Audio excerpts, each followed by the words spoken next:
Oh, wait a minute. Okay, everybody, can everybody hear out there? If you can, please chat in the chat box saying you can hear us. Because I know there's quite a few of you on. Christine, are we going to leave it open for them to be able to talk, or should we? No, I've muted everybody for now. Everybody says they can hear. Okay, good. So because there's so many of you online, we're going to leave you on mute to cut back on background noise. So that means if you have questions, please type them into the chat box, and Christine will make sure that we're notified that you've got a question for us or a comment. So today we're going to talk about the most recent proposal from the state NMT work group. I've got Scott Marks here from AOCB. Oh, did I just do that backwards? OACB. Close enough. I've got a headache, and I'll just admit it. Okay, so. A lack of support did that. So Scott is here, and he has been heading up the state NMT group. So he's going to talk a little bit about the beginnings of the group, why it was even formed, and the history of the different proposals that they have submitted to DODD. And then we also have Gary Brown here, and he's done a financial analysis for us based on data that God has handed over to him.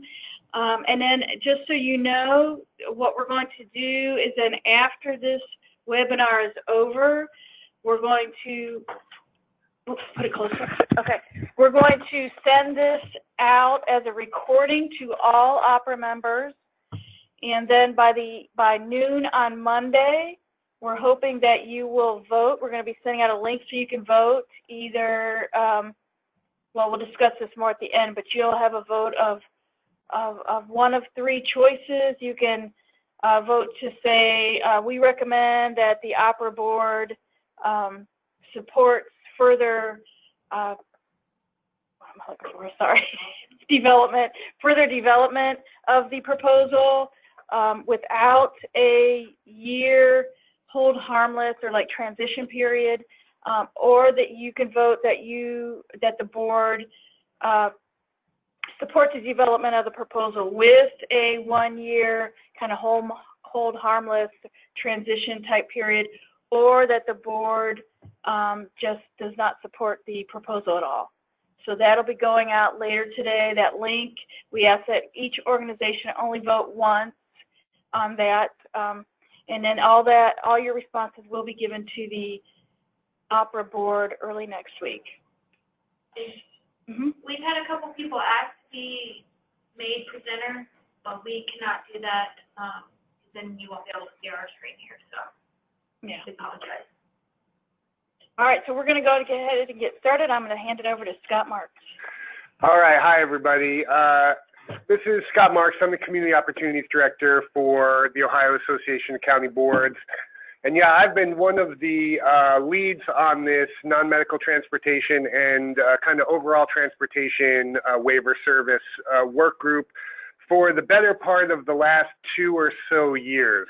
And so what we hope to be able to do here, what I hope to be able to do in my portion of this presentation is to give some history, some background for the group, how it got formed, sort of what some of our foundations were for the work, and just give a little history of the different proposal ideas and kind of where things went, and really take us to where we are now, which is this most current proposal that we are looking at currently. Again, our real hope here is if everything were to go through with this proposal, we'd be looking at implementation in about spring of next year. But that's obviously going to be dependent on, the support for the proposal going forward and all those things that Lisa talked about. So let's get started. So to go back to how this group even got together, I know it probably kind of seems obvious that we would have had a committee to look at non-medical transportation overall, as transportation is one of the major issues and barriers towards community supports, community employment. But it wasn't exactly that easy or that obvious. This process actually started prior to, or actually after the funding redesign work that was going on throughout 2013 all the way to 2015. During that work, the department and a number of stakeholders were brought together to revise our rules around adult-based supports and vocational employment supports, primarily to be able to match the direction of community integration, integrated settings, and the requirements of, that Medicaid was putting on the state and on the country to be in compliance by 2019. So one of the things that we did as a state said that we were going to redesign our adult and employment services to be more in line with the expectations around integration. After that process, a group of us from a number of the different associations, you see there, OACB, OPRA, PSG, OAS, the superintendents, we got together and developed what we call the must-have list, which were a number of things that we thought were very important if any of this work was going to move forward. So these were either things that we thought weren't addressed and had to be, things that we didn't agree with, or things that we wanted to make sure we saw in any proposal for a funding redesign. Through that, one of our must-haves was that there should be transportation addressed in this process. It seemed like an obvious elephant in the room with everything that was going on with transportation, again, being really the most commonly cited barrier to community employment and community-based supports, that it sort of seemed a little odd to us that we wouldn't be looking at transportation as part of this larger funding redesign effort. So with that, the department, you know, it was sort of a be careful what you wish for, I guess, because they handed us exactly what we asked for, which was the opportunity to put together a work group around non-medical transportation. And, you know, being the tallest guy, I drew the shortest straw and was asked to be one of the chairs, one of the leads for that work group as it went forward. Again, that's probably over 2 years ago that this all happened, so we've had a kind of a long and winding road since then. So here are some of the member organizations that were that volunteered to be a part of this group. So you see the different associations. We had a number of providers, including Capabilities, Goodwill, Ability Works, Koinonia, as well as a number of county boards and advocacy groups like Council for Community Living and DODD. So a pretty representative membership of the work group. That, you know, we've had members come and go in the 2 years that we were working on this, and because as you might imagine, spending the better part of 2 years talking about transportation was not exactly anyone or everyone's idea of a great time, but obviously pretty necessary work as we move forward. So these were the sort of four foundations when the group got together and we really tried to lay out what we were trying to do with this work. These were the four major kind of pillars that we wanted to make sure we always came back to whenever we were thinking about any proposal as we go forward. The first was just around building transportation capacity for community-based and employment supports. Something that was very apparent to us from the beginning and was echoed by many of the members, providers, county boards, advocacy groups all together, was that getting to and from a day program wasn't necessarily where we were seeing a lack of capacity in transportation. It was for the other things, such as getting out into the community, getting to jobs, getting to off-hour shifts, getting to community activity on the weekends, and these were all the things that we knew had to be addressed and capacity had to be built around. The next was around increasing the flexibility of transportation. As you all know, in the rule right now, the way that it's written, it's pretty prescriptive as far as what kind of vehicles you're able to use, especially when billing that per trip rate.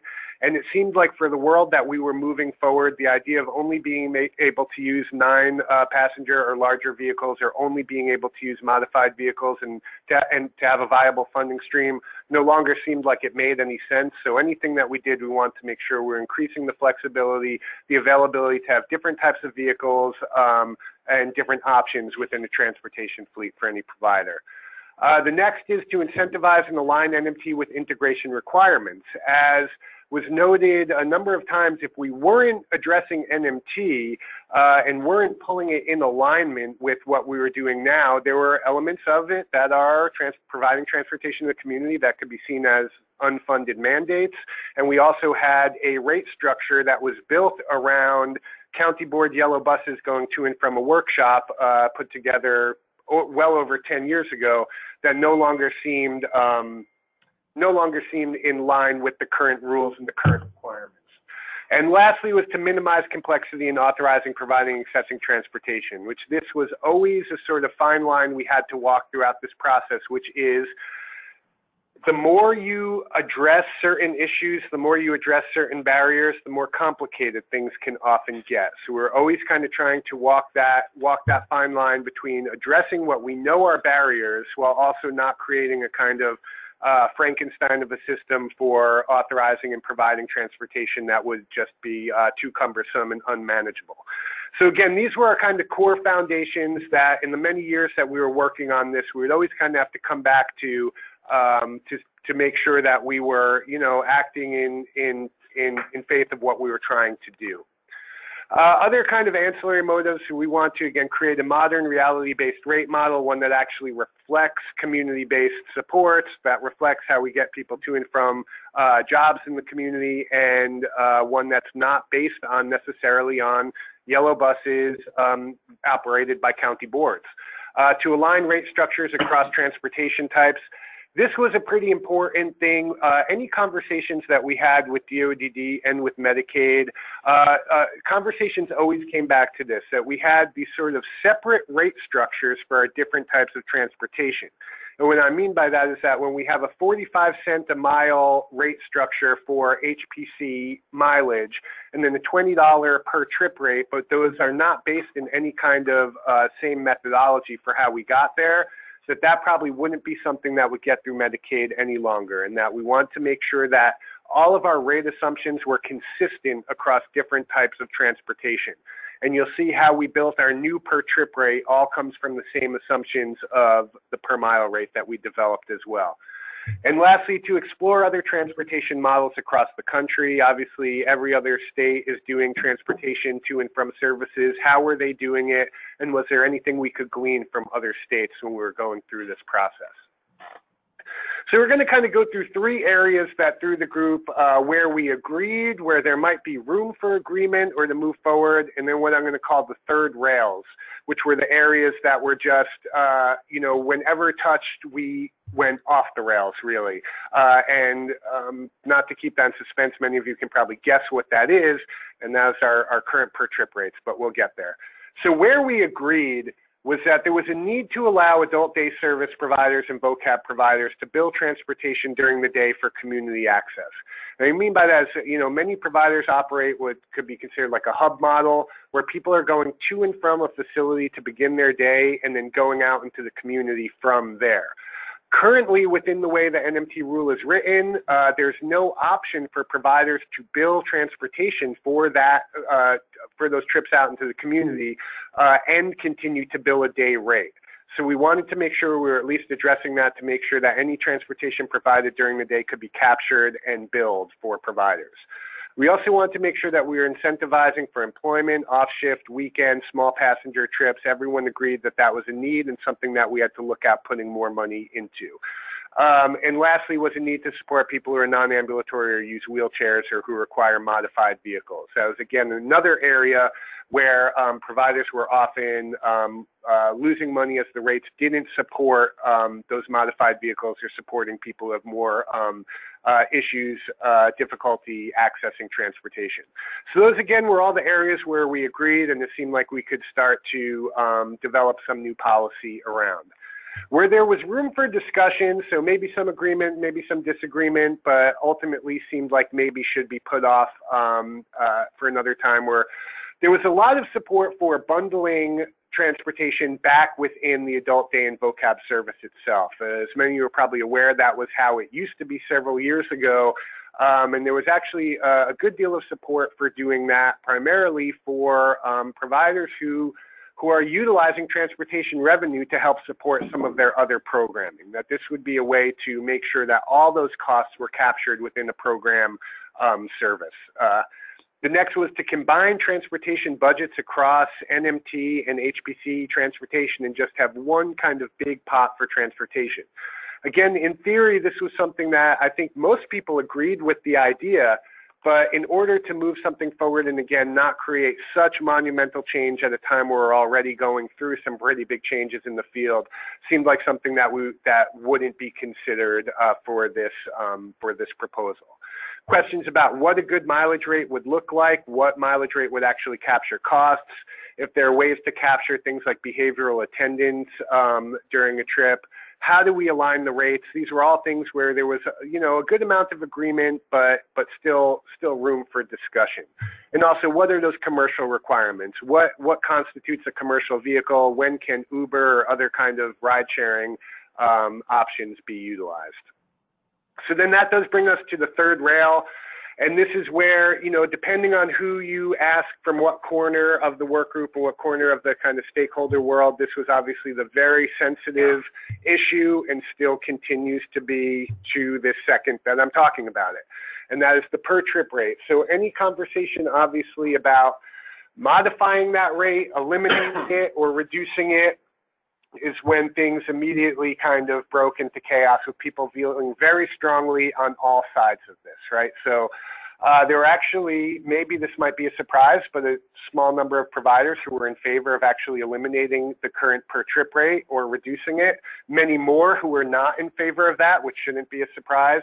But also a conversation that just kept coming up about if we are going to keep the per trip rate as it is, do we have a rate model that can justify the per trip rate as it currently stands? And that, as you'll see with the different proposals we put forward, just became more and more difficult as something that we were able to put together a cost model to show how $19.50 roughly per trip captures the actual cost for transporting people. And we'll get into that as we go.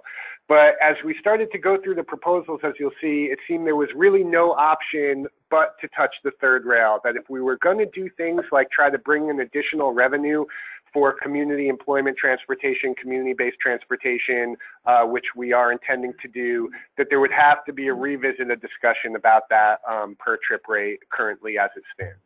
So now we're going to get into the number of proposals that we went through in order to get us here. So here was sort of our opening bid, which was if we could have, when we came to the department first, our very first ask was, can we just remove the vehicle requirements from the rule? And when I say that, that means that you remove the requirement that you need either a modified vehicle or a vehicle carrying 9 or more passengers to be able to bill the per trip.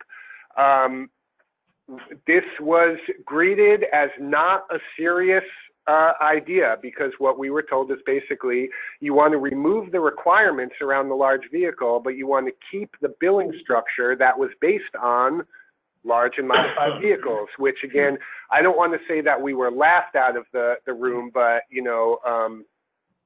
fairly close to it probably. It was not considered a serious option to be able to just remove those requirements and keep the current billing for per trip.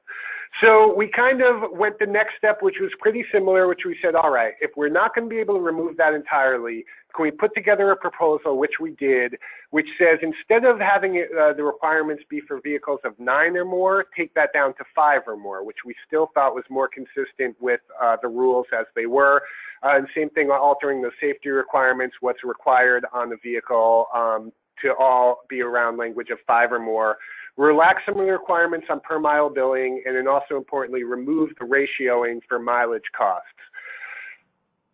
This again was rejected by both the department and by Medicaid and by several members in the group, again, because we were keeping the old rate structure and trying to apply sort of new standards to it. And again, without revisiting that rate structure and being able to justify how we get to that rate of $19.50-ish per trip, that nothing was going to get through. So it became very clear to us, and folks from the state held sort of a,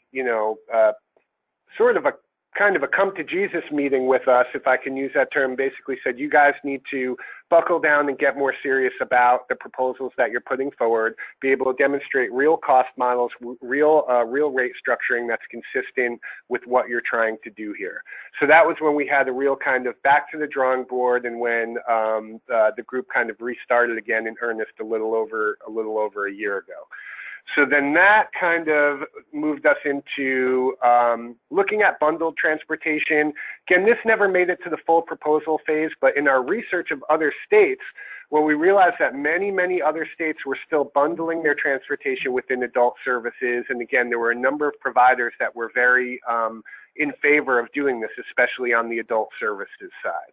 Again, it's a primary transportation model in other states and would help with that sort of revenue structure where we know that transportation is supporting the other services. But there were a number of issues with that, including free choice of provider, and just a number of things that made us think that at least currently that wouldn't be something that would be a favorable decision to look at. Even though I think there are still a number of work group members that would like us to consider this, and I still think it is something maybe to consider going into the future as we look at our sort of adult services and employment services world going forward. So then it just brings us to what I call the summer and winter proposal, which was the summer proposal, which is we created a new cost structure for smaller vehicle, smaller passenger trips, and kept the current per trip for 7+ passengers. And again, we tried to do this again, justifying the old per trip rate as it is, and the same issue kept coming back, which is that we had created a new rate structure for per mile billing and for per trip in smaller passenger vehicles, but we were kind of pretending like that model for the per trip was still consistent with everything we were doing, which it obviously wasn't. You know, that rate model was based around literally the number of people that were transported in 2005 or 2006 divided by the number of dollars spent or vice versa, and that popped out the rate as it is now, which again was not actually, you know, borne out in being able to do a real kind of cost model for that.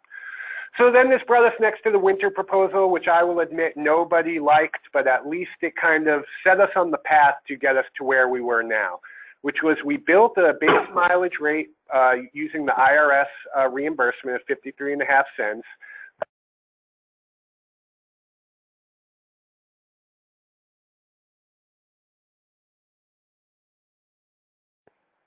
How long has it been like that? The whole time. Has it? I don't know. I just saw that it was red. Nobody's been commenting that they can't hear anything I'm saying. I was just on red on mute there, so hopefully we don't have to repeat all of that. Did everyone hear what I've been saying for the last 20 minutes? I hope. They said you're good. Thank you. To an IRS mileage. All right, good. So you didn't lose me that long ago. Thanks, Gary.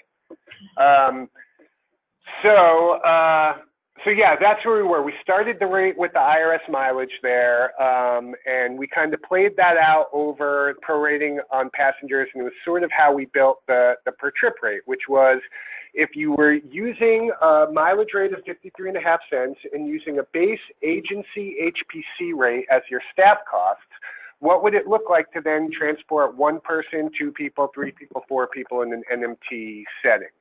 So we basically did things like we took a 5 to 10 minute pre-trip, put a number of miles to the first passenger, and then started building from there. So this kind of gave us a framework to work with, but as you see, would have been completely unmanageable as an actual proposal and would have caused significant revenue drop and hardship sort of across the board on transportation.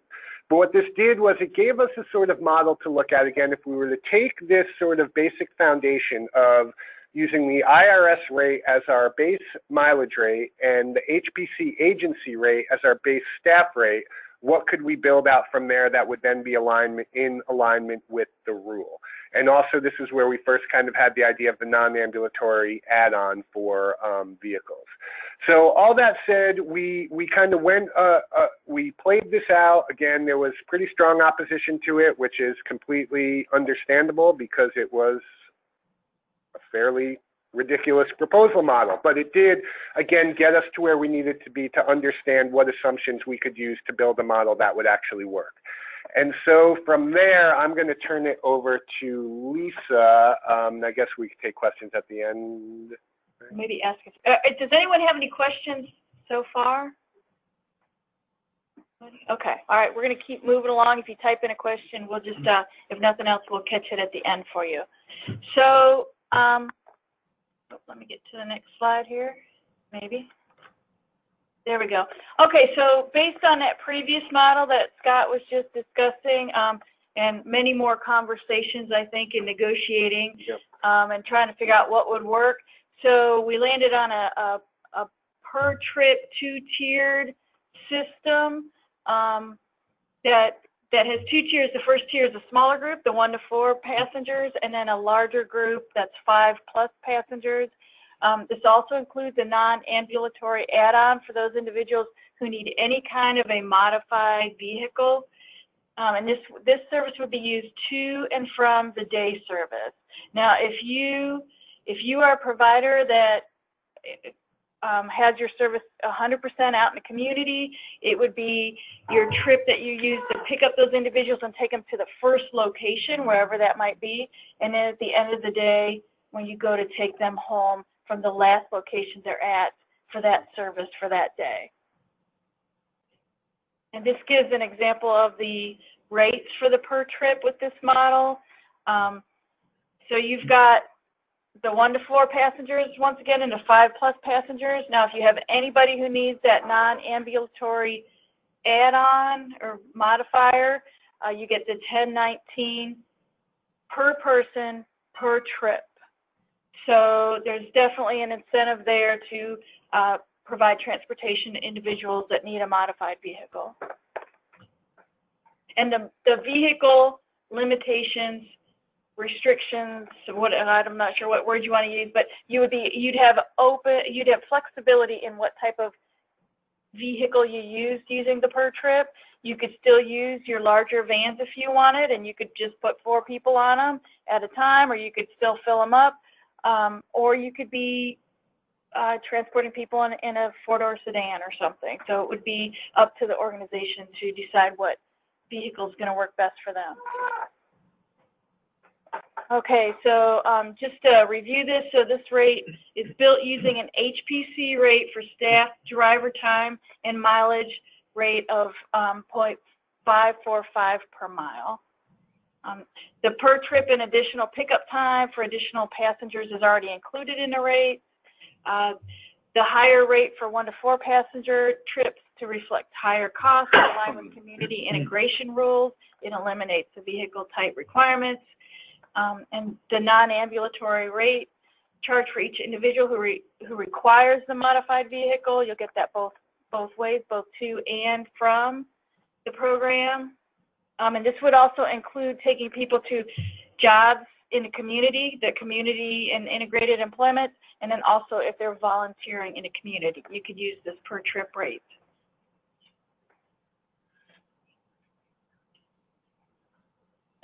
Oh yeah. So just to let you know, the non-ambulatory, it would include also individuals that maybe they just need to use the wheelchair lift to get up into the vehicle, but then they're transferred to a seat and they don't stay in their wheelchair, or perhaps it's somebody that needs some type of a valet seat. So, and we'd be real careful on how that would be called out in the rules that would then be developed around this proposal. Okay, for the per mile rate, so per mile would be used by day array providers when they're taking people, once the program is started, when they take people out into the community for that community integration piece.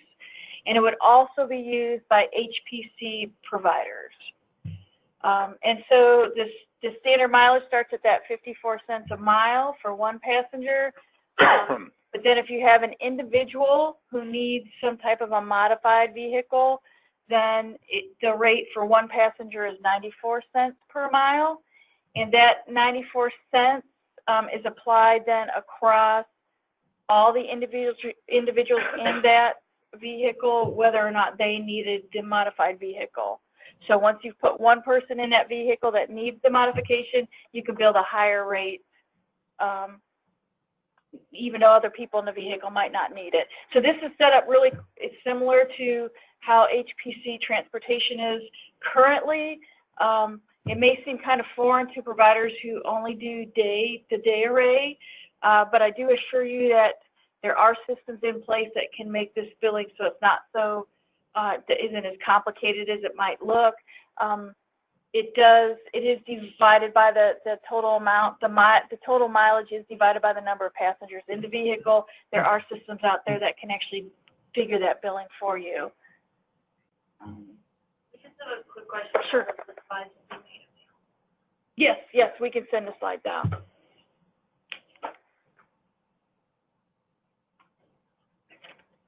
Okay, so just talking a little bit more about the per mile. So as I mentioned, it's the same rate structure as the same.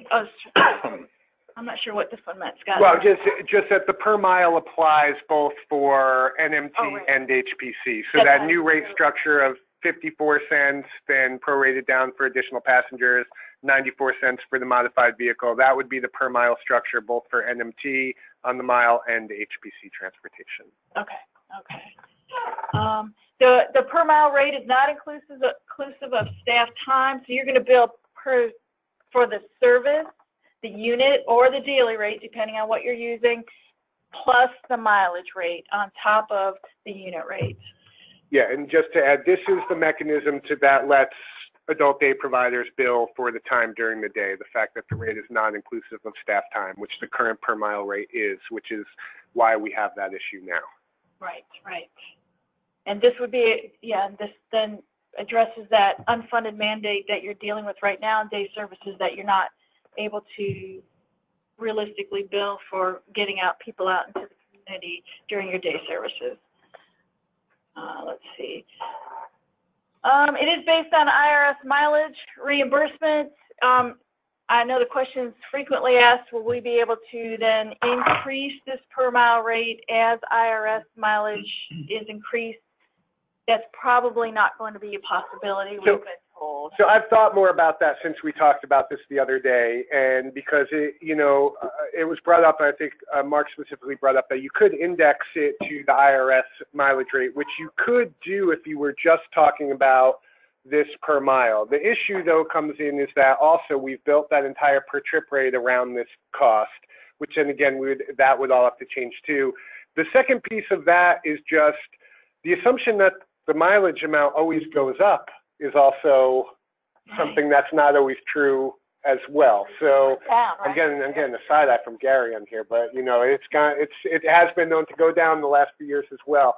So I think again, what we would probably more likely be looking at is that being the rate, and if there are significant changes in the rate reimbursement over the next couple of years, that we would open up the rule to reflect that, but there wouldn't be an automatic change with the IRS reimbursement each year.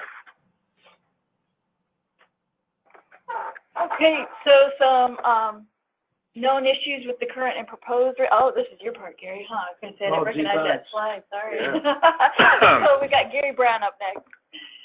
Hi, everybody. This is Gary. I'm with Brady Ware. I just want to start out by saying that I became kind of anecdotally involved in this process about 6 months ago, back, I think, when they were were doing a lot of the proposals around eliminating the per trip rate. And after taking a look at how many different rates we were going to have, I think my brain hurt so bad. That was when you came in. Yeah, my brain hurt so bad that I was compelled to try to find something simpler. You came in on the winter proposal. Yeah, the winter proposal.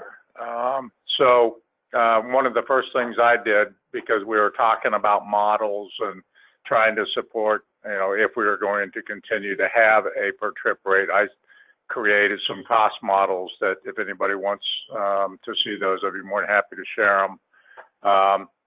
So from that point forward, I have been asked to do some analysis. I am going to apologize immediately. I got the information that I got from DODD last Friday at 3:50 in the afternoon.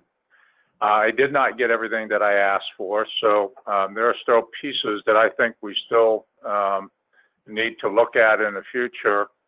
But I literally put together all of this analysis between then and the Tuesday OPRA board meeting, and then I threw it into this presentation. So I apologize that it doesn't look as pretty as the rest of theirs. Known issues with the current and proposed rates. Talking about indexing rates, this comes up all the time, and it's not just in transportation. It's in all rates. Fortunately or unfortunately, we do have a budget bill in the state that the sun rises and the sun sets on. It's referred to affectionately as temporary law, and no department has the authority to compel the state legislature to spend money past the date that goes through. That's not to say that we can't put more compelling language in an administrative rule that more or less forces a agency to do something on a periodic basis when it comes to adjusting rates, though. So with that being said, the current mileage rates, frankly, do not come close to the cost of transportation today. I hope I'm not telling anybody anything they don't already know. Especially not in modified vehicles. Although it sounds like a lot, we've had one 12.5% increase in the past 12 years on what we affectionately now call the homemaker personal care mileage side, and we have had no increase during the last 12 years on the non-medical transportation side. That 12.5%, I'll show you where that gets us compared to the current federal reimbursement rates.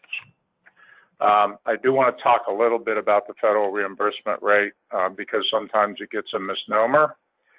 It is meant for you if you use your vehicle for business purposes and you want a tax deduction on your tax return. It is based upon a stripped down Ford Taurus, about a $22,000 vehicle, and the cost to operate it. So I just want to put everything in perspective. The rates for day services have remained virtually unchanged for 12 years, and non-medical transportation subsidizes these rates. Everybody who provides day services knows this. Everybody who provides day services to a population that looks more like the average in the state, which is about 67% of everyone is an AAI Acuity A. Everybody knows that this is a factor when it comes to talking about these rates. I just threw this in here because I don't think we've ever looked at it from this perspective. We currently spend about $200 million a year driving people around who are on our waivers. About $34 million of that is residentially, and $166 million is through non-medical transportation. Of the $34 million residentially, about half of that is the mileage cost, and the other half is our homemaker personal care staff. So this is much more heavily weighted on the non-medical transportation side. Currently, residential transportation, every provider that I work with, we do the numbers and they all miraculously come out about the same. Your revenue covers about 50% of the cost of providing those services, those vehicles. We also know that in anything we do, we have to take into account that we are going through the worst workforce crisis that we've experienced in the last 30 years in our field, and making any proposal to increase the number of drivers just makes it that more difficult. Data received from DODD that I received last Friday did not include some elements that I need for further analysis. One of the analysis that I wanted to do was separate the data from county boards versus private providers because they are significantly different. There's some other data elements that I need to try and do some more projections on what does transportation look like right now in terms of average number of people on vehicles, the number of adapted vehicles versus the number of non-adapted vehicles. So, if we're going to do further analysis, we're going to need more information. The current rates, we all know, do not adequately adjust for modified vehicles. The proposed rates are adjusted to account for these differences. They are to include when an individual is transported in a wheelchair, when a mechanical lift is needed to get an individual in and out of the vehicle, and when a physical accommodation such as a valet seat is needed for an individual once they're in the vehicle. So this is not the typical, must have a wheelchair tied down, must have an individual in a wheelchair tied down to qualify for the add-on that's being proposed in this proposal. So I'm going to start with a whole bunch of numbers, and everybody that knows me knows that I'm going to start with a whole bunch of numbers. So this information did come out of the data warehouse, and the number of miles and the cost did come from DODD, so that is what I'm using. Currently, which was a surprise to me, out of the total 38 million miles that we do what we call homemaker personal care mileage transportation, 26 million of those miles are at 1-to-1. About 9 million are at 1-to-2 or 1-to-3, and a little less than 3 million are at 1-to-4 or more. If you would have asked me before I saw this data, I would have said that the 1-to-4 would have been much greater and the 1-to-1 would have been much less. I don't think we have a data integrity problem, although I do think that we may have some billing issues out there. So with all that being said, the current total reimbursement for those miles is about $14.3 million a year. Therefore, the average that is being paid per mile is about 37.7 cents a mile per individual. I broke this down further between the IO waiver, level 1 waiver, and self waiver, so everybody could kind of get a flavor. On the IO waiver, 67% of all the miles were at 1-to-1. On the level 1, 81% are 1-to-1. On a self waiver, there's 75%. Those are not significantly different percentages when we're looking at the total miles. So I still keep scratching my head on the IO waiver side why so much of it is 1-to-1, but that's just an editorial comment. And I also gave you the current billing rates for each one of those and the total cost factors for each one of those by waiver. On the next slide is where I started doing some of the analysis, and again, I am not on the non-medical transportation side yet. This is strictly on the what we call homemaker personal care transportation. So these are HCBS waiver mileage projections based on a proposal if there were no modified vehicles at all. So if we were simply just to move from the current 45 cents to the 54 cent starting point, I did the math and came up with we would have a projected increase of about $2.8 million a year. Then I layered in the modified vehicles, and the statistics I used to do this were ones that were given to me, frankly, in an email by Dodd, where they told me that approximately, and by the way, they're using AAI data to do this. I had asked for some ODDP data, which I do not have yet, but their assumptions are all based on that 18% of the population on the IO waiver would require a modified vehicle, 7% on the level 1, and they kind of punted on the self waiver and said 7% for those also, although there's not a lot of transportation data yet. So some of these numbers are being done on projections that they have done on mileage for the number of people that are on a self-waiver today compared to the FY17 data that they were looking at. So layering that in, we now come up with a projected increase of about $7.66 million on the waiver side for the modified vehicles, because these projections, I broke it down by what the cost would, what the revenue projections would be for both modified and non-modified. So if you go to the next slide, you can see that I'm not going to go through all of these slides in the essence of time, but I did break it down both by modified and non-modified to come up with those totals. I'll also have a summary page at the end that puts this all together. So now we're going to move over to non-medical transportation data.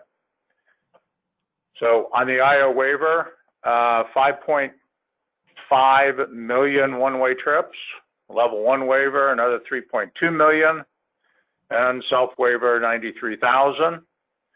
Under the current cost structure, that's about 160, as I said in the first slide, about $166 million a year. So that I came up with that total by imputing the mileage data that currently there are some people that are not using one-way trips. They're using per mile trips under non-medical transportation. That's the bottom of this chart. So I imputed what that would look like if they were one-way trips. That's how I came up with the amounts on the top chart, by adding the actual one-way trips in the middle and imputing the data from the miles from the lower one to come up with the total at the top. So we are talking about approximately 8.8 million one-way trips a year.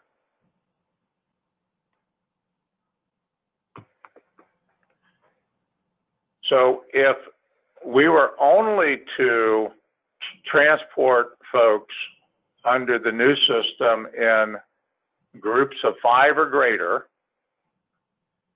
this is what the numbers would look like. The reason I did the data this way is I wanted everybody to be able to see what the differences were. So if the total 8.25 million trips were done in groups of 5 or greater, the amount of reimbursement would go down to $142 million a year, which would be an approximate $23 million reduction from the current system.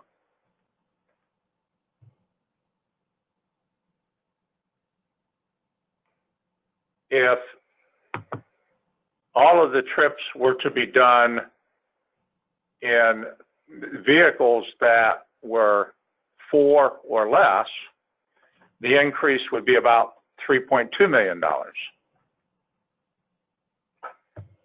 So the difference between the two, right now, I am projecting that it could be as much as a $10 to $11 million difference. Here's the 1 to 4, I'm sorry. The 1 to 4 goes up to $187 million. That's a $22 million increase if they were all in 1 to 4s. And then when I combine them, there's the next chart. And then I'm going to summarize all this and put it together. So I'm going to go back to the homemaker personal care mileage transportation only, which is the first chart. As it is currently proposed, I am projecting an increase of about $7.66 million based on the number of miles and the ratios that they were driven at during fiscal year 2017. Overall, that is a 53% increase kind of ironic because the 53% increase equals about the amount that I think you're all losing right now. Look at that. Sorry. I call this the no-brainer portion of this proposal. If anybody objects to this, please call me personally, and I'll try to understand what you're trying to tell me. I'm going to go to the second one, which is the mileage projection for community inclusion while at a day program. By the way, I did not look at any of the work that Scott had done around his projections before I came up with the 25 miles per person per week. Please don't ask me why I came up with that. I sat there and thought about it for about 10 minutes, and that's all I had to think about it. So that's what popped in my brain. I came up with 960 miles a year. Scott, you came up with? 1,000. 1,000. So either great minds think alike or our minds think alike. Not sure which, but I thought that was kind of ironic. Again, this is another no-brainer because these are miles that you folks are driving right now. Now, are you driving this number of miles? We don't know. What we do know is that if you're not taking folks out in the community and you have not yet received a survey from the department, I guarantee you they will talk to you very sternly about the subject matter. Hopefully a lot of people are commenting right now saying, yes, I have, yes, yes, yes, yes, because I get phone calls about this every day. So right now, we are both trying to project what difference this would make in transportation that you are already providing or you will very soon be providing with, frankly, no avenue to bill. I did it two ways. I did it based on an average of the mileage rates, which would be the 1 to 2, 1 to 3 at 37 cents. And I did it based upon the ratios that are currently in the homemaker personal care mileage transportation. I came up with 8 million one way and I came up with 11.7 million the other way. I wouldn't be surprised if it would fall somewhere in the middle of that. So we'll just call it maybe $9 or $10 million a year. So on the mileage side of this current proposal, we're probably looking at anywhere from $16 to $18 million a year in increases for services that are already being provided and payment for services as they are already being provided. I call that the no-brainer number 2 part of the proposal. The next one is where it starts getting a little interesting, and where I frankly think we need a little bit more data. I'm sure there were people that will probably disagree with me. But so what I did is the first thing I did is I tried to find out what the break-even point was. So on non-medical transportation, one-way trips, if all of those trips were to be done in passenger vehicles of 1 to 4, all 8.8 million, I am showing a decrease of about, I'm showing a total increase, of about $34 million. If all of those trips were to be done in passenger sizes of 5 or more, I'm showing a overall decrease of about $11 million.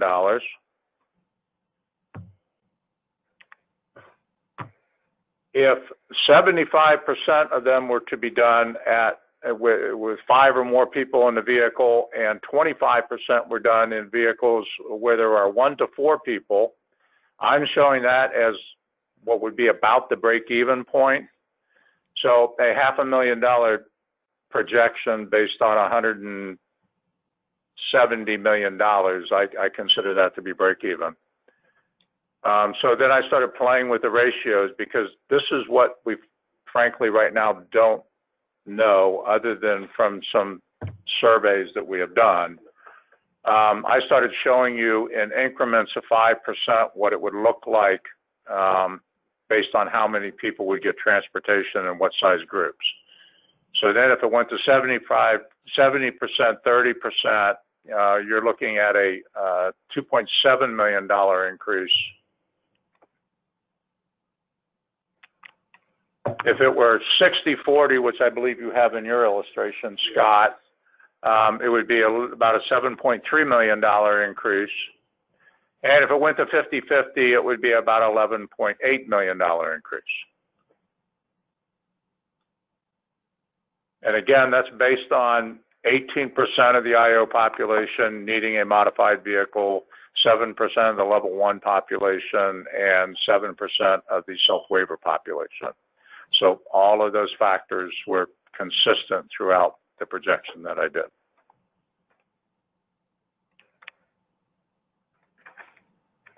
That's all I got.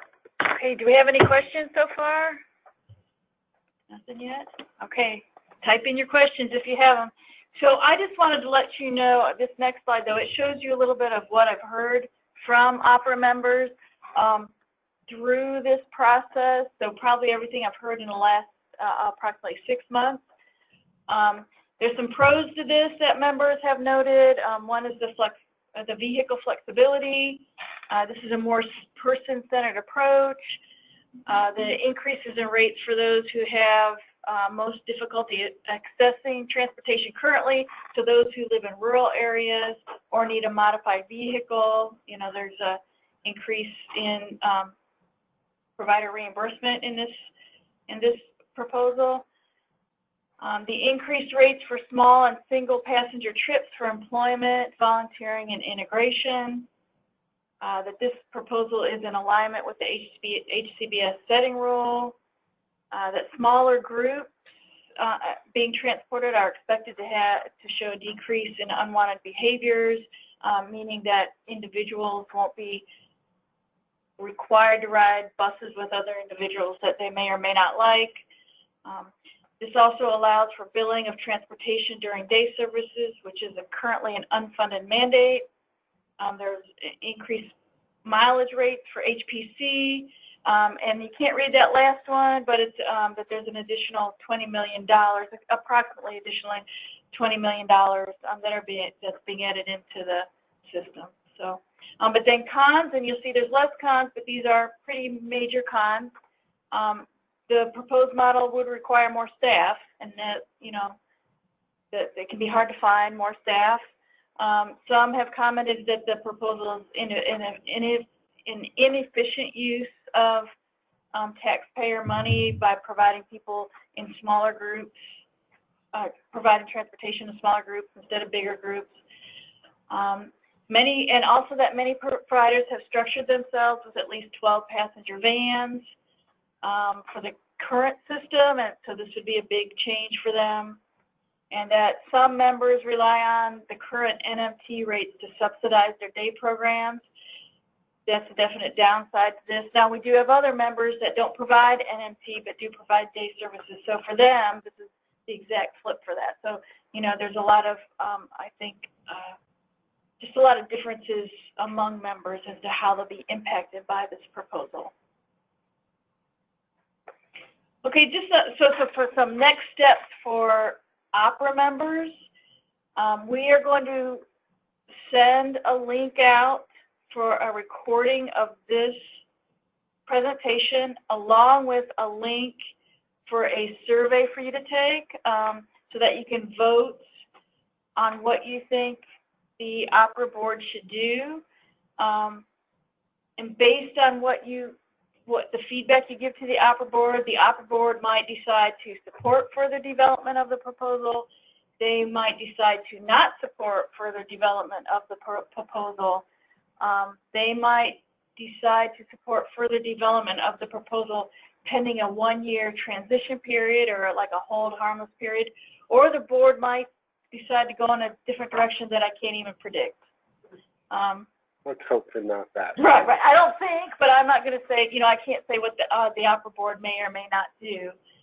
So I want you all to be on the lookout for that link that we'll be sending you to vote. We need your vote by, actually I have the end of day, but I'm sorry, we're going to need it when I resend it out. It'll be by noon on Monday, because the board will be then taking Monday evening and part of Tuesday to make their decision on what direction to move on. I'm sorry that timeline got moved ahead a little bit. I don't have any questions, but do you guys just want to touch on what happens if the membership decides not to have OPRA support this, and what that might mean for transportation? Because I think that's something we haven't touched on in any of our webinars we've had so far. That's true. I think we talked a little bit about the board meeting, but not. Yeah, I mean, I'll go first. This is Scott again. And, what came up at the board meeting the other day was just, as I've said, this work group has spent a long time looking at this. And as everyone knows, we are about to face a change in administration, and we have no idea what kind of interest or opportunity we would have to kind of have another grab at revisiting transportation, or what another administration might do with the transportation process altogether. So with that said, because I know that these timelines, we were saying this all now and wanting a pretty quick turnaround from you all as far as your opinion on this. But again, there's a lot of reasons we have to move because there might not be another chance at this. And again, I know that for some of you all out there that this impacts your daily operations and may affect you in some negative ways. But overall, what we hopefully are looking at is something that we project based on my projections. I think much of what Gary put together, to be looking between $15 and $25 million more in revenue coming into the state to support transportation. And, it's just, if we don't move on this now, our opportunity to look at this again may not come anytime soon. So that, again, I think we all apologize for the sort of rush of asking for an opinion on this, but we're moving towards an 11th hour on this, and we don't know, we can't guarantee that we would have another chance to revisit this. I'm going to try and keep my comments to, what I know about the world and how it has worked. So what I know is in the last 12 years, the non-medical transportation rule has not been opened up for the purposes of changing rates. What I also know is the mileage rule has only been opened one time.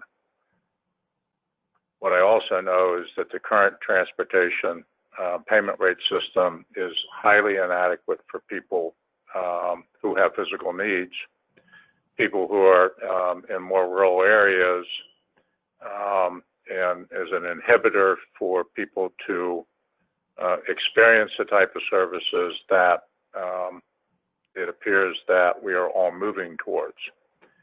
All things being equal, things are not equal.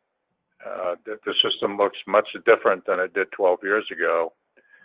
And my guess is in 12 years from now, it's going to look a whole lot different than it does today.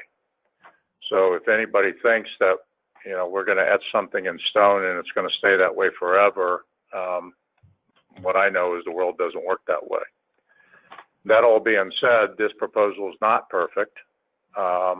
It's got imperfect parts to it, and so does the current system. The current system has very much has imperfect parts to it. What I also know is that this current administration is trying to find ways to shove some money out the door before they leave.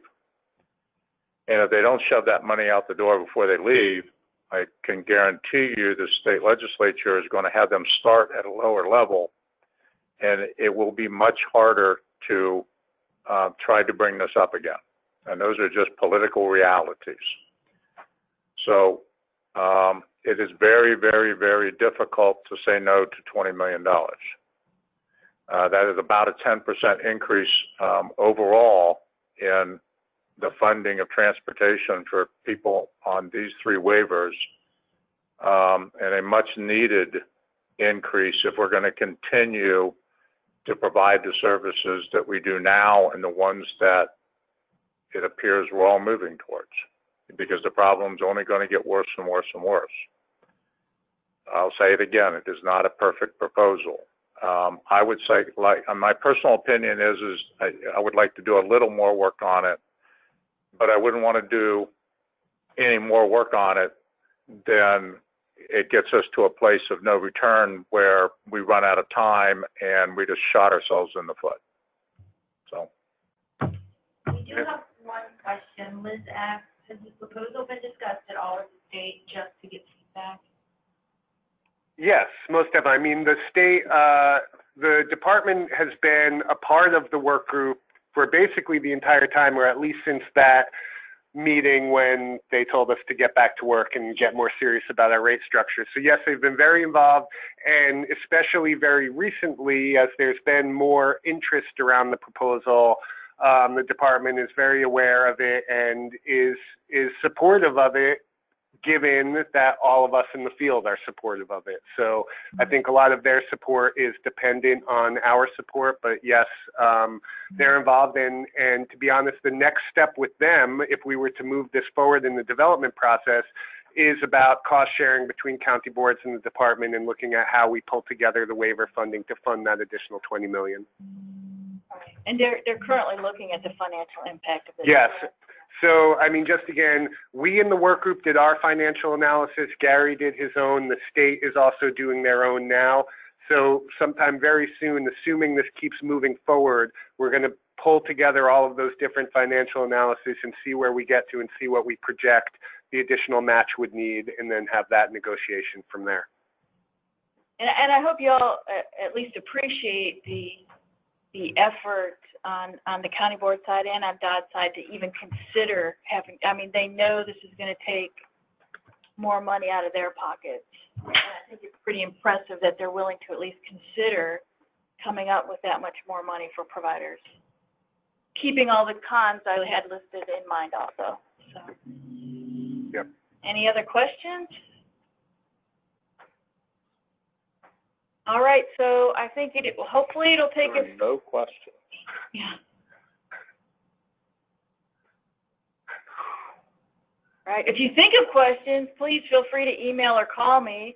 We'll be sending this recording out and the voting link here in probably about an hour. I think it'll take us about an hour to process this training. Oh, we get another question? Yes. So this is from Ryan. Saying we transport a number of people who attend other programs. Does that mean that the rate would change if a person got off the vehicle and that left only 4 people on the bus? So yes, so this is something that is going to have to get worked out. Obviously, this is one of those. This is probably the major devil in the details question that we've had. We've revisited this a number of times. This is probably one of the most commonly questioned and cited things of what do we do about this. So where we are now on this, what I think we've come to agree on is that, yeah, the cost would be based on how many people you were transported with in that time. So even if a trip had a total of 12 people in the lifespan of the whole trip, if, let's say, Scott, was transport that only Gary and Lisa were on with me, I'd be billed at the 4 or less times. So you'd be billing the person for the number of people that rode with them during the time that they were on the trip. Ryan? Okay. Good. Any other questions? Now's the time. Explain the 1-year hold harmless. Where did this come from? Yeah, please. I'm just kidding. Right, I know. Yeah. So I don't want to put words in other people's mouths. This is Lisa, and this is my understanding is that that the board would work with DOT and county boards to try to develop some type of a method that would buy providers more time, because there's some providers that have very large fleets. This would allow them some time to continue billing what they're billing right now. So it would be like an easing into this proposal. Possibly, depending on how the negotiations go, for years, but it's predicted to be for a year's worth of time, just to give providers more time to get ready for this so they could change out their fleet, do what they needed to do. Yeah. So I can't tell you the specifics exactly how that would work. That would, that's a higher up decision than me, and that would be the board and Mark Davis working with DOT and county boards to figure that out. Yeah, I mean, I think there are a couple of different ways it could potentially be done. I don't know what it would be. I mean, one would just be putting forth the rule package with the implementation date of July 1st, 19, possibly, or something like that. That would then give basically a year's time from now to then. The other thing we discussed was there a possibility to introduce a couple of the increased rates while keeping the current per trip rate the same for the 1 year. That's something I think, in theory, a lot of us would get behind as a transitional period. Again, the logistics of how that could actually work, or if something like that would actually be allowable, would be something we would have to revisit. But I think if that's where the strong kind of will seem to be, is this 1 year transition period, we would do what we could to make that work. My one caution on that would be any kind of long-term delay. We're into the same situation which we are with changing administrations. So my one fear about that would be the potential for it to kind of fall apart during that transition period. I have to throw that out there just as my one kind of thought of caution, but I completely get why this would be a preferable option to many people as well. Yeah, and my take on it is no different than we totally revamped the ICF reimbursement system. Anytime you make major changes to a payment system, you have to take into account that you're going to have some people on the outside edges of a bell curve, and you have to responsibly allow people to be able to react to change. No different than in the ICF reimbursement system that just went into state law and beginning literally Monday. There's a 3-year transition period in that system. So, I mean, I've had a couple of actually other ideas than the ones that Scott talked about how it could be done, but I still believe that it could be written in rule how the transition period would occur, and it could be implemented without fear of losing it, only because we write it into rule or law. So, I mean, it's a viable option to, not put off the possibility of, frankly, getting $20 million more in the system if Dodd concurs. Good question. Any other questions? And that's kind of a relatively new development from our Anybody else?